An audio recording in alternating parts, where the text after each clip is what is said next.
C'est un débat qui enfle actuellement la toile à travers l'hommage que Bara a fait sur, à Patrick Lawson pour dire qu'il y a une certaine forme de relation entre eux, malgré leur divergence politique, ils arrivent à garder une certaine forme d'amitié et qu'au nom de cette amitié-là, etc., quand le camarade, le papa Patrick Lawson est tombé malade, il a ajouté que le chef de l'État a mobilisé des moyens pour l'accompagner pour se guérir. Bon, nous sommes au Togo et nous sommes dans un environnement dictatorial. J'ai pris la peine de lire le texte écrit de l'hommage de Bahara et j'ai réfléchi sur ça. Pourquoi il a utilisé cette séquence? Et bizarrement, quand il a fait l'hommage, on a coupé.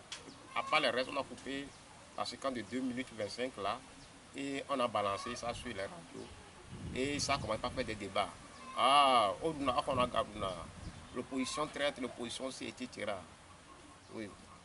Ça, j'ai réfléchi. Est-ce que Bara l'a fait sciemment? Est-ce qu'on peut dire que c'est un acte qui vient du cœur de Bara? On s'interroge. Pourquoi? Déjà, le monsieur Bara, en 2017, a créé sur les toits qu'il ne va plus avoir du 19 août.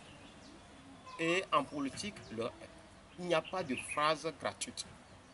Ça, c'est un. Si le système a le cœur et il pense aux gens, moi personnellement, qui suis ici, sur une question d'opinion que j'ai exprimée sur l'étoile, on m'a jeté en prison, il y a un. Et aussi, les jeunes, les élèves ont fait des manifestations, ils les ont jetés en prison, ils les ont empêchés d'aller à leur examen, ils les ont maintenus en prison jusqu'à la rentrée. Ce sont des cris des uns et des autres qui ont mené à leur libération.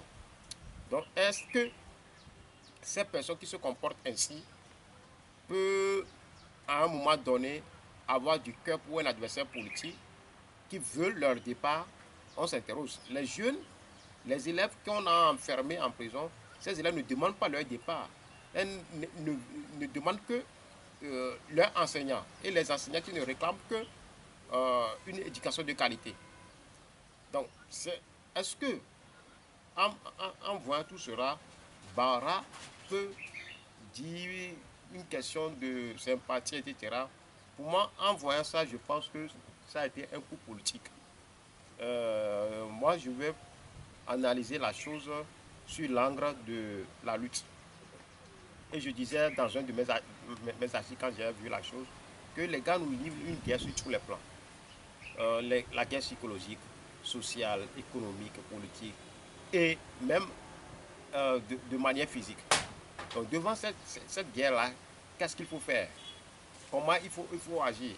Donc pourquoi Bara a voulu tirer sur cercueil de Patrick Lawson?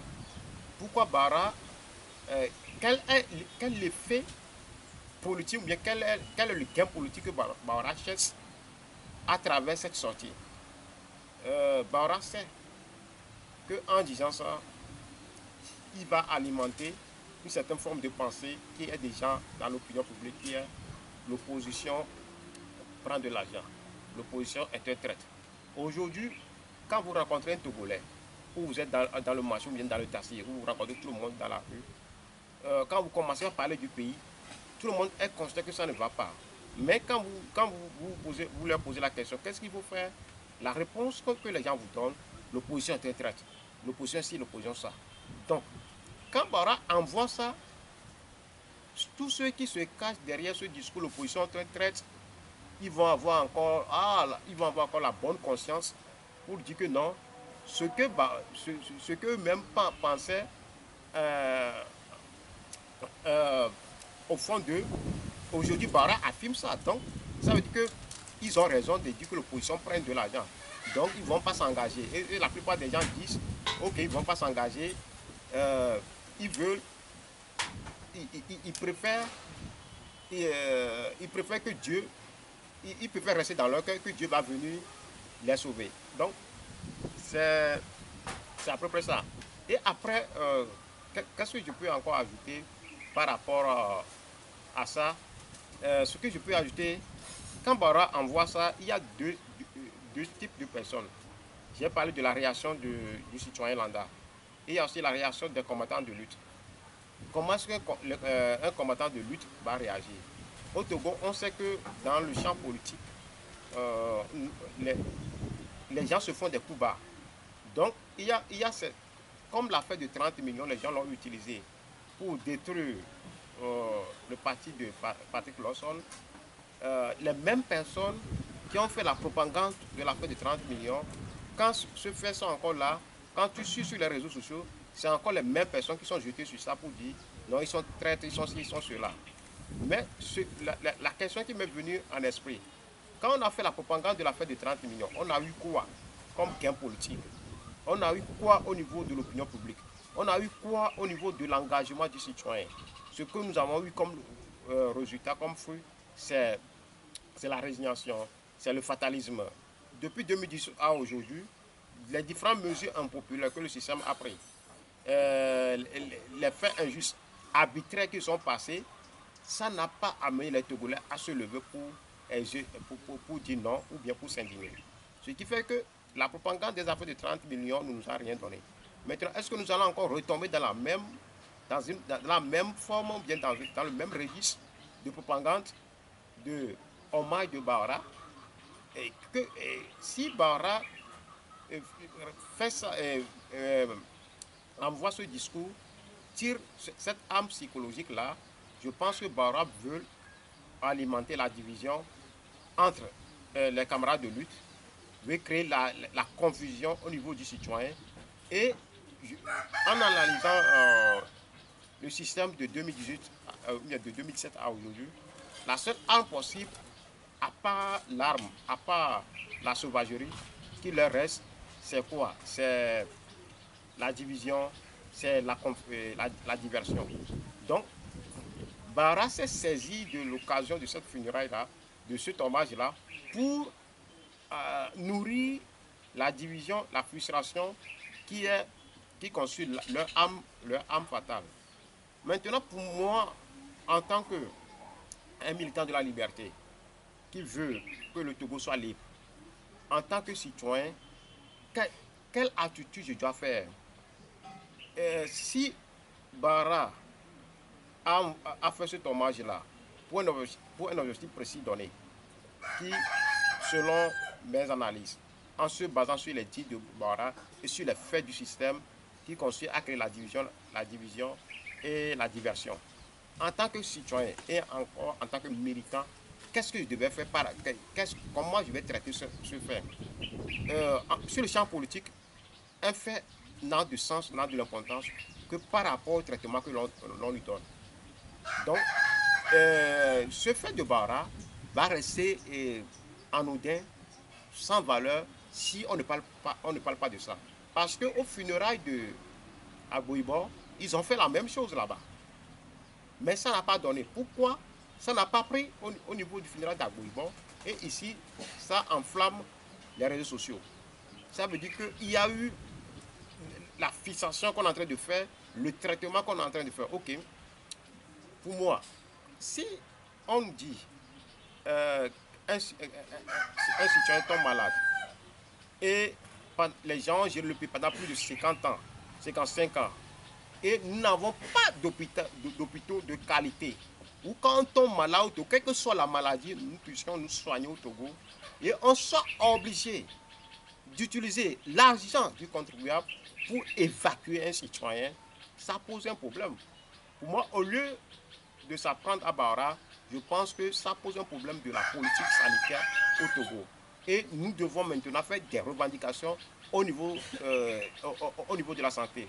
Pour moi, si ce n'est que moi seul qui constitue la population togolaise, ce matin, nous allons tous nous mobiliser au niveau du ministère de la Santé pour exiger 4 choses. À savoir, tout d'abord, il faut se dire que le Togo n'est pas la propriété d'aucune personne. le Togo n'est pas l'héritage d'aucune personne, pour que cette personne fasse le choix sélectif à travers la personne qui va mériter le soutien sanitaire ou pas. Nous tous, on est des copropriétaires du Togo. Nous tous, on est des enfants du Togo. Nous méritons un traitement égal sanitaire ou bien nous tous, nous méritons qu'on nous traite de manière égale quand nous allons aller aux hôpitaux. Donc, après l'analyse, je dis ceci. Au Togo, aujourd'hui, la plupart, ce qui tue le plus, c'est le paludisme et le problème de premiers soins en cas de maladie et d'accident. Donc, nous allons tous revendiquer le traitement gratuit de paludisme dans tous les hôpitaux au Togo. Quand quelqu'un tombe malade de palu, il faudrait qu'on traite la personne gratuitement. Ça c'est un. Après le traitement de palu, le premier soin gratuit. Quand il y a l'accident, en cas d'accident, il faut le premier soin gratuit. En cas de maladie, quand tu rentres automatiquement à l'hôpital, il faut le premier soin gratuit. Et on a fait la décentralisation. Quel est l'état de nos communes? Aujourd'hui, il va falloir qu'ils trouvent des moyens. Si on peut trouver de l'argent pour évacuer une seule personne, on doit pouvoir trouver des moyens pour doter chaque commune d'un hôpital de qualité où, quelle que soit la maladie, les citoyens de cette commune puissent se soigner là-bas. Et aussi, la quatrième chose, c'est quoi? Il faut doter nos hôpitaux, le centre de la pédiatrie et d'accouchement, il faut les renforcer. Pour que là, quand nos femmes vont aller accoucher, quand on va mettre bas, les bébés et les mères et nos femmes soient en sécurité. Je pense qu'autour de ces 4 points-là, nous pouvons utiliser ce que Bara a dit pour faire ces revendications-là. Et dans ces revendications-là, tous les Togolais se trouvent dedans. Les soldats, les Émidiamans, les Tassimènes, tout le monde. Et nous devons nous mobiliser là-bas. Ce qui me gêne un peu, les revendications là que j'ai faites, je ne sais pas ce qui se passe au Togo. On n'est pas capable de faire la propagande sur ces revendications-là, puisque tout le monde puisse se l'approprier en 3 jours. Tout le monde va dire, ok, nous allons nous lever sur ça. Mais quand il s'agit de ces faits polémiques-là, qui créent la division, la diversion, je ne sais pas la manière dont nous faisons pour que ces faits-là, nous se l'approprions et ça devient quelque chose d'aussi important. Alors que nous sommes en guerre. Il nous livre une guerre. Et dans une guerre, on n'est pas à l'église. On n'est pas dans la cour commune où on n'est pas en train de faire des querelles de femmes où c'est une question de c'est vérité ou bien c'est mensonge ou bien c'est ci, c'est ça. Non. Nous sommes face à des gens qui tuent.